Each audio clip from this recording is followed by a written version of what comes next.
Hi friends, welcome to cine family two. TV serial actor Mukesh Gowda ప్రస్తుతం ప్రముఖ star మా ఛానల్లో ప్రసారం అవుతున్న గొప్పడంత మనసు సీరియల్లో హీరో రిషి క్యారెక్టర్లో చాలా అద్భుతంగా నటించి తెలుగు ప్రేక్షకుల ప్రశంసలను మెప్పును పొందారు.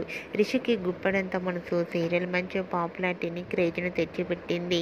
ఈ సీరియల్ ద్వారా తన ఎంతో మంచి సక్సెస్ను తెచ్చుకున్నారు. రిషి కొన్ని మూవీస్లలో కూడా నటిస్తూ బిజీగా ఉంటున్నారు. అయితే రీసెంట్గా గుప్పడంత మనసు సీరియల్లోకి రిషి ఎంట్రీ ఇచ్చిన సంగతి మనందరికీ తెలిసిందే. రిషి ఎంట్రీ సరికొత్త లుక్లో ఆటో డ్రైవర్గా నడుపుతూ ఉంటే చాలామంది ప్రేక్షకులు అది చూసి చాలా షాక్ అయ్యారు. ఈ సీరియల్ ఈ లుక్లో రిషిని చూస్తుంటే చాలా ఇంట్రెస్టింగ్గా ఉండబోతోందని తెలుస్తుంది. మీకు కూడా Rishi new look, shooting location and real life latest photos మీకు నచ్చినట్లయితే మీ అభిప్రాయాన్ని మీ కామెంట్ రూపంలో తెలియజేస్తూ లైక్ చేయండి, షేర్ చేయండి. మరిన్ని ఇంట్రెస్టింగ్ అండ్ లేటెస్ట్ అప్డేట్స్ కోసం మా సినీ ఫ్యామిలీ 2 ఛానల్ని సబ్స్క్రైబ్ చేసుకోండి.